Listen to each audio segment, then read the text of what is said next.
Tuhan, terima kasih karena Tuhan memanggil kami yang sesat, yang lelah untuk datang kepada Tuhan.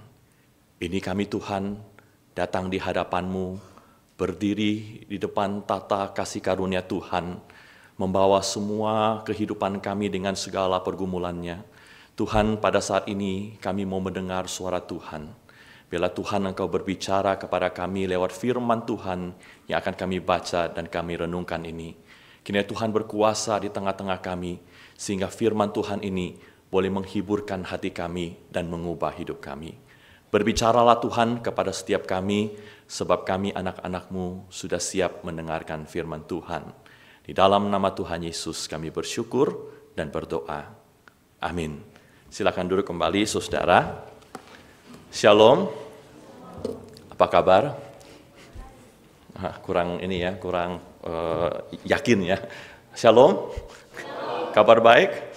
Baik ya, puji Tuhan ya. Saudara, mari kita bersama-sama mengambil kesempatan ini untuk membuka satu bagian dari firman Tuhan di dalam Keluaran pasal yang ke-15 ayat yang ke-22 sampai ayat yang ke-27.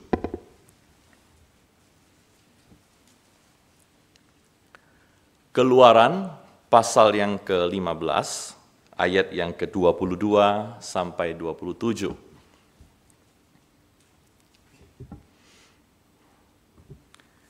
Saudara, demikian firman Tuhan di dalam Keluaran 15, 22 sampai 27. Musa menyuruh orang Israel berangkat dari Laut Teberau, lalu mereka pergi ke padang gurun Syur. 3 hari lamanya mereka berjalan di padang gurun itu dengan tidak mendapat air. Sampailah mereka ke Mara, tetapi mereka tidak dapat meminum air yang di Mara itu karena pahit rasanya. Itulah sebabnya dinamai orang tempat itu Mara. Lalu bersungut-sungutlah bangsa itu kepada Musa, kata mereka, "Apakah yang akan kami minum?" Musa berseru-seru kepada Tuhan, dan Tuhan menunjukkan kepadanya sepotong kayu. Musa melemparkan kayu itu ke dalam air, lalu air itu menjadi manis. Di sanalah diberikan Tuhan ketetapan-ketetapan dan peraturan-peraturan kepada mereka, dan di sanalah Tuhan mencoba mereka. Firman-Nya, "Jika kamu sungguh-sungguh mendengarkan suara Tuhan Allahmu dan melakukan apa yang benar di matanya dan memasang telingamu kepada perintah-perintahnya dan tetap mengikuti segala ketetapannya, maka aku tidak akan menimpakan kepadamu penyakit manapun yang telah kutimpakan kepada orang Mesir, sebab aku, Tuhanlah yang menyembuhkan engkau." Sesudah itu sampailah mereka di Elim. Di sana ada 12 mata air dan 70 pohon korma. Lalu berkemahlah mereka di sana, di tepi air itu. Demikian firman Tuhan. Saudara, ada seorang namanya John Watson, mungkin bisa dikasih lihat fotonya. Saudara, John Watson ini adalah seorang ahli psikologi yang sangat terkenal di Amerika, yang berkarir pada awal tahun 1900-an. Jadi pada tahun 1921, Watson ini dan asistennya yang bernama Rosalie Rayner itu melakukan sebuah eksperimen yang sangat terkenal sampai hari ini terhadap seorang balita yang namanya Albert, sehingga penelitian ini atau eksperimen ini dikenal dengan The Little Albert Experiment. Ya, boleh next. Nah, saudara, anak ini adalah seorang anak yang berani, ya, Albert ini anak yang berani, tidak takut kepada binatang, termasuk tidak takut kepada binatang yang mungkin kita takut, yaitu tikus. Lalu saudara, John Watson itu kemudian mencari cara, bagaimana caranya untuk mengubah Albert ini, yang berani ini, menjadi seorang anak yang takut kepada tikus. Lalu dia putar otak, bagaimana caranya? Lalu setiap kali Albert itu pegang tikus, saudara, Watson ini akan mengeluarkan suara yang keras dan menakutkan secara tiba-tiba. Jadi Albert yang megang tikus, waktu dia dengar suara yang keras dan tiba-tiba itu, lalu begitu kaget dan dia mengasosiasikan suara yang keras itu dengan tikus itu. Nah, percobaan ini, saudara, dilakukan berulang-ulang kali sampai akhirnya tanpa ada suara yang keras dan menakutkan sekalipun, Albert itu tetap takut dan tidak berani pegang tikus itu. Nah, saudara, eksperimen yang dilakukan oleh John Watson ini menunjukkan begini, bahwa manusia itu bisa dikondisikan untuk mengasosiasikan pengalaman mereka dengan respon emosi dan perasaan mereka. Jadi kita ini saudara seringkali mengasosiasikan pengalaman yang kita alami dalam hidup ini dengan perasaan yang kita alami di dalam hati kita. Apalagi kalau pengalamannya itu pengalaman yang traumatis, saudara. Otak kita dan hati kita itu begitu cepat menyimpan pengalaman dan perasaan yang menyertai itu di dalam hidup kita. Dan seringkali saudara pengalaman dan perasaan itu mempengaruhi cara kita berperilaku. Misalnya saudara ya, kalau saudara pernah dikritik habis-habisan pada waktu ujian proposal ya saudara ya, itu pengalaman itu membuat perasaan dan perilaku kita berubah, bukan? Jadi kalau kita lihat dosen penguji yang mengkritik kita saudara ya, tidak perlu ketemu orangnya, tidak perlu ngobrol dengan orangnya, lihat saja keluar keringat dingin ya. Bahkan ada yang perlu sampai makan obat sakit kepala, saudara ya. Bahkan ada yang sampai ke bawah mimpi buruk, saudara. Jadi pengalaman seperti ini pengalaman yang traumatis sekali yang bisa menghantui hidup kita dan juga menentukan cara kita berperilaku. Surah ini yang saya kira terjadi di dalam perikop yang tadi baru kita baca. Di dalam perikop yang kita baca, itu dikisahkan orang Israel itu baru keluar dari tanah Mesir, dari tempat perbudakan. Mereka sedang berjalan di padang gurun, dan ketika mereka berjalan itu 3 hari saudara, mereka tidak menemukan air minum. Sebab persoalan yang mereka alami itu persoalan yang real, persoalan yang serius, yang bukan main-main. Mungkin di tengah jalan itu bersama dengan keluarga mereka, mereka lihat ada orang tua mereka yang sudah tua, sudah 3 hari nggak minum. Mereka lihat anak-anak mereka yang masih kecil, masih balita, masih bayi, menggendong anak, tapi nggak minum selama 3 hari. Dan mereka itu sudah berhari-hari kehausan dan hampir mati. Waktu mereka sampai di Marah, saudara, betapa bahagianya mereka. Waktu mereka lihat di sana itu ada air minum, saudara. Mungkin mereka berlari-lari ke sana untuk cepat-cepat coba air itu. Tapi kekecewaan mereka itu memuncak pada waktu mereka ambil air itu dan minum, ternyata rasanya pahit sekali dan tidak bisa diminum. Saudara, disitulah mereka mulai komplain kepada Tuhan.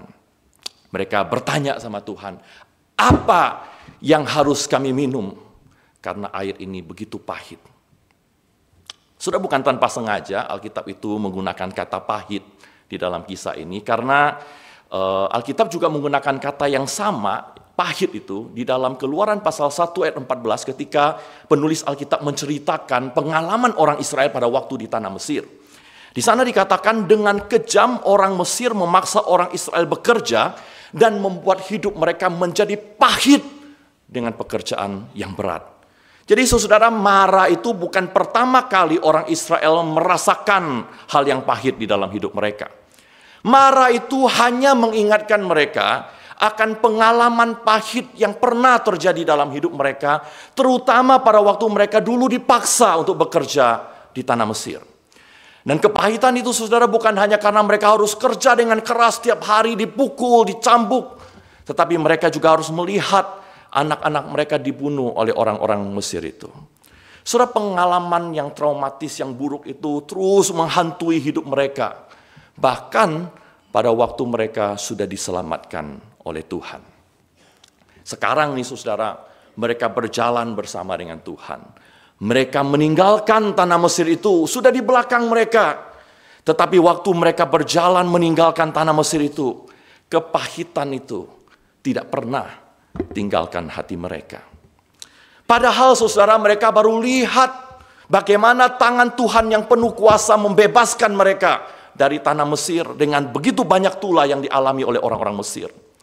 Mereka juga baru lihat di atas mereka ada tiang awan, tiang api untuk menjaga dan menuntun mereka di sepanjang perjalanan mereka. Dan yang luar biasa lagi saudara, baru 3 hari sebelum peristiwa ini, mereka melihat tangan Tuhan yang membelah Laut Teberau itu menjadi 2 untuk menyelamatkan mereka dari orang-orang Mesir yang hendak membunuh mereka. Bahkan saudara, kalau kita baca pasal sebelumnya di ayat 4, di pasal 14 ayat 31, di sana Alkitab berkata begini, ketika orang Israel melihat betapa dahsyatnya tindakan Tuhan terhadap orang Mesir, maka takutlah bangsa itu kepada Tuhan dan mereka percaya kepada Tuhan dan Musa hambanya itu. Waduh saudara, mereka percaya sama Tuhan. Mereka percaya kepada Musa hamba Tuhan itu, dan bersama-sama dengan Musa 3 hari sebelumnya mereka menyanyikan pujian bagi Tuhan. Setelah memuji kebesaran Tuhan, mereka menyanyikan kasih setia Tuhan yang menjadi pertolongan dan keselamatan mereka. Tapi hanya 3 hari saja, tidak butuh waktu lama, 3 hari saja. Setelah kejadian itu mereka lupa apa yang Tuhan sudah lakukan buat mereka. Yang mereka ingat itu hanyalah kepahitan demi kepahitan di dalam hidup mereka. Ternyata saudara, mereka setelah diselamatkan Tuhan itu tidak mampu keluar dari kepahitan yang selama ini mencengkram dan menguasai hidup mereka. Saudara, orang-orang seperti ini bisa terlihat memuji Tuhan, menyembah Tuhan, menaikkan tangan di hadapan Tuhan, bermain musik bagi Tuhan.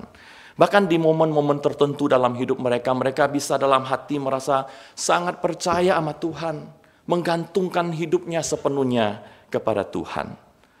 Tapi begitu mereka ketemu dengan hal-hal atau kejadian-kejadian yang mengingatkan mereka akan masa lalu mereka yang pahit itu, hati mereka itu bisa tiba-tiba dikuasai oleh kepahitan itu. Soal apa yang terjadi di Mara itu sebenarnya bukan tentang kepahitan air yang mereka temukan. Tapi di Mara, kepahitan air itu menunjukkan dengan jelas kepahitan hati mereka. Sir John Calvin mengatakan begini tentang peristiwa ini. Dia berkata, God might have given them sweet water to drink at first, but he wished by the bitter to make prominent the bitterness which lurk in their hearts. Tuhan itu bisa saja memberikan air yang manis yang bisa diminum kepada mereka sejak awal, bisa saja. Tetapi dengan memberikan mereka air yang pahit itu, Tuhan mau menunjukkan kepahitan yang ada dan mengintai di dalam hati mereka. Saudara, kisah Mara itu sebenarnya adalah kisah kita. Bukan hanya orang Israel yang bergumul dengan kepahitan yang menghantui hidup mereka, yang membuat mereka tidak bisa meresponi penyertaan Tuhan dengan benar. Sudah banyak di antara kita yang hadir dan duduk di sini, yang datang ke seminari ini. Kita datang dengan melihat dan mengalami kebaikan dan pertolongan Tuhan. Sudah ingat nggak bagaimana Tuhan membawa kita ke tempat ini? Dengan begitu banyak keajaiban, dengan begitu banyak pertolongan. Tuhan memberikan apa yang kita perlukan. Tapi secepat itu kita mengalami pertolongan Tuhan, secepat itu juga kita melupakan kebaikan Tuhan dan kita kembali kepada kepahitan di dalam hidup kita. Apalagi saudara, kalau kita itu datang dari latar belakang kehidupan keluarga yang tidak baik, yang dipenuhi sepanjang hidup saudara dengan berbagai pengalaman yang buruk. Kalau kita punya keluarga yang tidak saling mengasihi, sudah hidup dari keluarga yang berantakan, yang isinya setiap hari penuh dengan kemarahan, penuh dengan teriakan, penuh dengan kebencian, bahkan penuh dengan kekerasan. Kalau kita pernah ditinggalkan oleh anggota keluarga kita atau orang yang kita kasihi, kalau kita dulu sering dibully di sekolah kita, tidak punya teman di mana-mana, tidak pernah dianggap oleh orang, tapi selalu dimanfaatkan oleh orang lain di dalam hidup kita. Kalau hidup kita selalu berkekurangan dan tidak ada yang menolong kita, atau ketika kita kehilangan orang-orang yang kita kasihi di dalam hidup kita, itu menimbulkan kepahitan yang tidak pernah sembuh di dalam hati kita. Bahkan setelah ikut Tuhan dan melayani Tuhan, menyerahkan hidup kita bagi pekerjaan Tuhan, yang kita bisa lihat dari waktu ke waktu hanya kepahitan, demi kepahitan, demi kepahitan, demi kepahitan. Karena memang hati kita, saudara, dari dulu terbiasa untuk hanya tahu apa artinya kepahitan di dalam hidup kita. Dan kepahitan itu, saudara, mengubah perilaku kita dan cara kita berhubungan dengan orang, bahkan berhubungan dengan Tuhan. Saudara, mungkin itulah sebabnya kenapa kita selalu bermasalah dalam relasi kita. Mungkin saudara merasa sulit sekali menerima kasih dan perhatian dari orang lain. Kita tidak gampang percaya sama orang. Atau sebaliknya, kita terlalu percaya dengan orang. Akhirnya kita mengasihi orang dengan cara yang salah. Mengasihi orang yang salah, yang akhirnya berujung pada hati kita menjadi terluka dan pahit kembali. Itulah sebabnya juga saudara mungkin kita merasa jauh dari Tuhan. Penuh kekhawatiran, penuh dengan ketakutan di dalam perjalanan iman kita. Selama kita mengikut Tuhan dan melayani Tuhan. Kenapa saudara? Karena ketika kita mengalami persoalan dan hal-hal yang buruk di dalam hidup kita, kita itu bukannya mencari Tuhan dengan keyakinan bahwa Tuhan itu selalu baik dan akan memelihara hidup kita. Tapi hati kita saudara justru penuh dengan kekhawatiran, kita cepat kecewa, kita gampang bersungut-sungut, kita gampang marah kepada Tuhan. Kita berbuat begitu saudara karena sadar atau tidak sadar. Di dalam hati kita, yang paling dalam itu saudara, kita selalu ketakutan bahwa pengalaman pahit yang terjadi di masa lalu kita akan terus terjadi, akan terus terulang di dalam kehidupan kita. Suatu orang Israel menemui kepahitan dalam hidup mereka, saudara, mereka melakukan apa yang mereka tahu lakukan selama ini. Yaitu mereka bersungut-sungut sama Tuhan. Mereka nggak tahu caranya memulihkan hati mereka yang luka dan pahit. Yang mereka tahu adalah bagaimana bersungut-sungut. Kita juga sama saudara, waktu kita bertemu dengan kepahitan dalam hidup kita, kita seringkali mencoba memulihkan hidup kita dengan berpaling kepada cara-cara yang kita tahu untuk mengobati hati kita yang terluka. Sudah ada orang-orang bahkan di seminari ini yang untuk memulihkan hati yang luka itu, mereka menarik diri dari komunitas. Ada orang-orang yang menjadi marah kepada komunitas, marah kepada Tuhan, marah kepada diri sendiri. Ada orang yang menyakiti dirinya sendiri. Ada orang yang mencari pelampiasan di tempat-tempat yang tidak seharusnya. Sehingga alih-alih mereka menjadi sembuh dan pulih, hati mereka semakin terluka, semakin pahit, semakin jauh dari kesembuhan. Saudara, kalau ada orang seperti ini di tempat ini, saya berdoa supaya saudara jangan tinggalkan tempat ini atau pergi dari seminari ini dengan masih membawa kepahitan itu di dalam hati saudara. Terutama saudara-saudara yang sebentar lagi dalam waktu 1 bulan akan pergi praktek 6 bulan pergi ke ladang melayani Tuhan. Karena nanti di tempat pelayanan kita, saudara, kita akan mengalami hati yang pahit kalau kita belum disembuhkan oleh Tuhan. Saudara, selama kita di tempat ini, kita bukan hanya mau belajar tentang Tuhan, tapi kita mau di tempat ini kita disembuhkan oleh Tuhan, dipulihkan oleh Tuhan. Hati kita yang pahit itu dibuat manis kembali oleh Tuhan. Sudah seringkali kepahitan kita itu kita ceritakan di family group kita misalnya, atau kepada teman kamar kita, atau kepada teman baik kita, atau kepada dosen, atau mungkin saudara ada yang nggak bisa cerita siapa-siapa, lalu dia pendam dalam hatinya dengan cucuran air mata. Kita berharap saudara dengan semua cara ini kita bisa dipulihkan dari kepahitan kita. Atau setidak-tidaknya kalau tidak pulih kita berharap kesedihan hati kita itu menjadi lebih ringan dan bisa lebih ditanggung. Tapi saudara, kalau saudara sungguh-sungguh mau mencari pemulihan yang sempurna dalam hidup saudara, hanya ada satu cara yang tidak akan pernah mengecewakan saudara. Tuhan berkata di dalam firman Tuhan, jika kamu sungguh-sungguh mendengar suara Tuhan Allahmu, dan melakukan apa yang benar di matanya, dan memasang telingamu kepada perintah-perintahnya, dan tetap mengikuti segala ketetapannya, maka aku tidak akan menimpakan kepadamu penyakit manapun yang telah kutimpakan kepada orang Mesir, sebab akulah Tuhan yang menyembuhkan engkau. Akulah Tuhan yang menyembuhkan engkau. Saudara, sama seperti janji Tuhan kepada orang Israel, saudara, kita kalau mau sembuh kita harus belajar mendengar suara Tuhan. Belajar berjalan bersama dengan Tuhan. Belajar untuk percaya kepada Dia yang berjanji akan memberi kesembuhan kepada kita.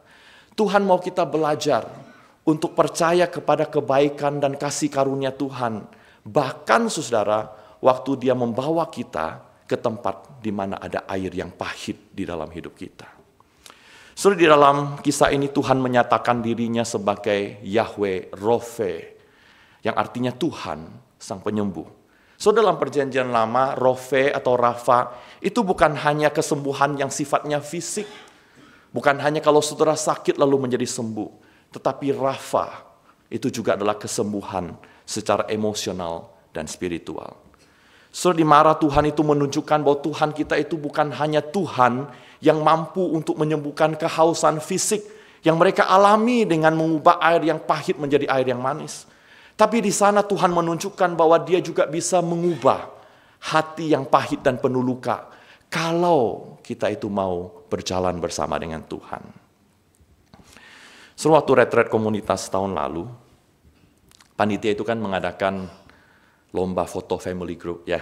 Jadi dipilih siapa yang menang. Waktu itu semua FG mengambil foto masing-masing, lalu pilih siapa yang fotonya paling bagus. Lalu family group kami itu juga mengambil foto family group kami yang saya pikir pasti menang ya, ternyata tidak menang ya. Tapi apa yang kami lakukan, saudara? Boleh kasih lihat fotonya. Nah, saudara, ini foto yang kami ambil. Jadi setiap anggota family group kami itu mengambil foto di handphone masing-masing dengan ekspresi muka yang jelek di handphone. Dan foto itu kita pegang handphonenya, lalu kita foto, lalu diberi caption begini. A portrait of grace, embracing imperfect past, answering Jesus' call. So, walaupun nggak menang, tapi foto ini sangat bermakna buat saya. Karena ini menggambarkan siapa kami yang sesungguhnya. Setiap orang yang saudara lihat di dalam foto ini, itu punya masa lalu yang tidak sempurna.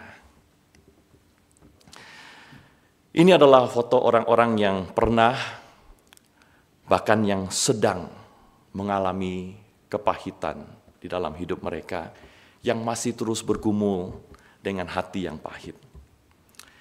Tapi orang-orang seperti ini justru ditolong oleh Tuhan, diampuni oleh Tuhan, bahkan menerima panggilan Tuhan, dan sedang berjalan di dalam proses untuk disembuhkan oleh Tuhan. Itulah sebabnya foto ini diberi nama A Portrait of Grace. Karena kami mau belajar melihat melampaui kepahitan dan masa lalu yang tidak sempurna. Masa lalu itu ada di situ, tidak akan berubah. Tetapi kami mau lihat melampaui itu. Kami mau belajar melihat kasih karunia Tuhan di dalam diri kami yang mampu menyembuhkan kami. Sama seperti kami, saya yakin sekali, dan saya tahu ada orang-orang di antara kita, banyak di antara kita yang juga mengalami hal yang sama.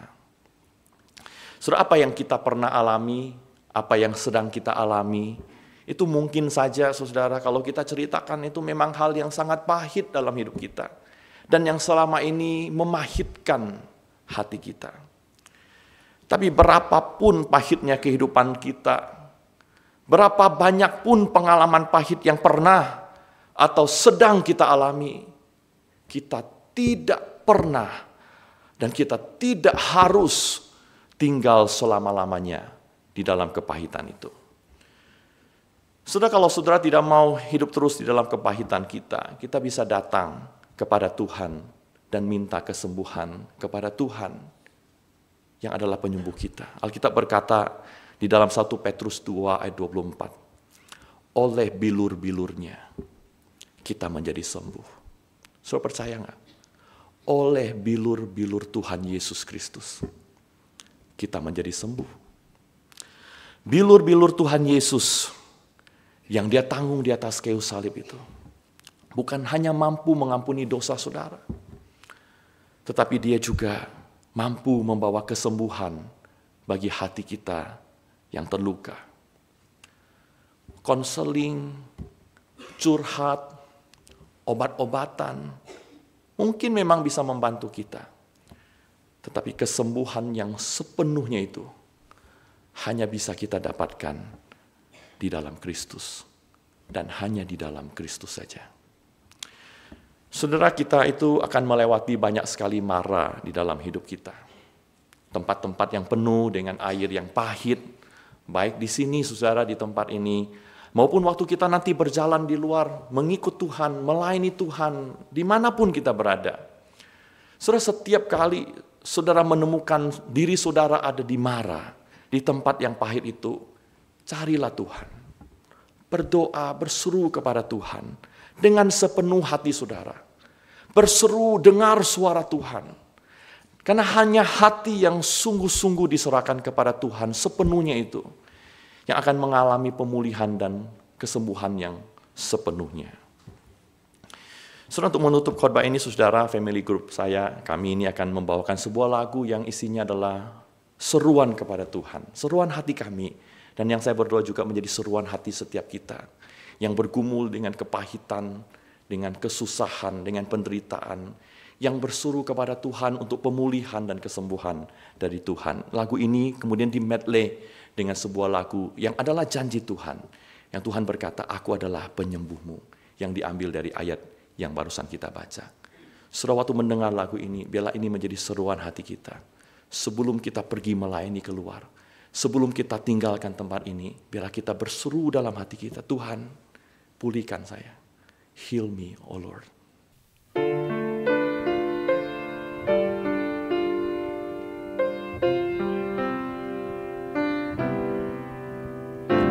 Heal me, oh Lord, and I will be healed. Save me and I will be saved. Heal me, oh Lord, and I will be healed. For you are the one I praise.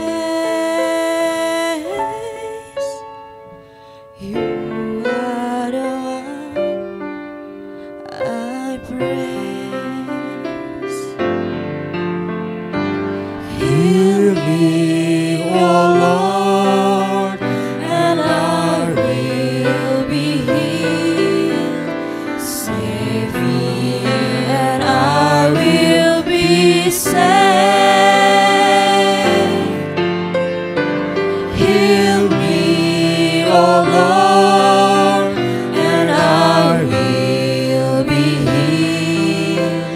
For you are the one I praise. You are the one I praise.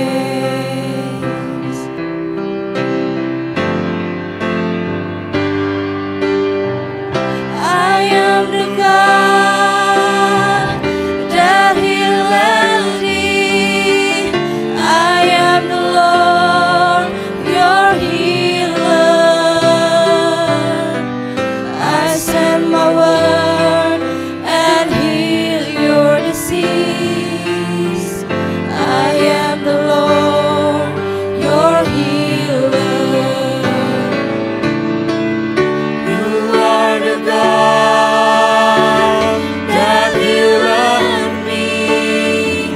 You are the Lord, my healer. You sent your word and healed my disease. You are the Lord, my healer. You sent your word and healed my disease. You are the Lord, my healer. You sent your word and healed my disease. You are the Lord, my healer. Bapa, kami bersyukur karena walaupun kami mengalami banyak sekali perkara-perkara yang sulit, yang memahitkan hati kami di dalam perjalanan kami tahu kami selalu bisa datang kepada Tuhan yang adalah penyembuh kami. Tuhan, hari ini kami mau bawa kepahitan kami kepada Tuhan, hati kami yang hancur, hati kami yang penuh dengan luka, hati kami yang penuh kepahitan, kami mau bawa kepada Tuhan. Tuhan, selama ini kami mencoba dengan berbagai cara untuk dipulihkan, tetapi tidak pernah Tuhan hati kami menjadi pulih. Hari ini kami sungguh mau datang kepada Tuhan dan membawa hidup kami kepada Tuhan. Tuhan, pulihkan hidup kami. Tuhan, sembuhkan hati kami. Sehingga setiap kami, Tuhan, hati yang pahit ini boleh menjadi manis kembali. Dan dengan hati yang manis ini, Tuhan, kami boleh hidup mengikut Tuhan dan bahkan melayani Tuhan. Dan melalui kehidupan kami ini, Tuhan, menjadi kesaksian. Sehingga Tuhan boleh pakai kami juga untuk memulihkan hati-hati yang pahit menjadi hati-hati yang manis. Terima kasih Bapa di surga untuk firman Tuhan ini. Kiranya ini boleh terus ada di dalam hati kami. Di dalam nama Tuhan Yesus kami bersyukur dan berdoa. Amin. Tuhan Yesus memberkati.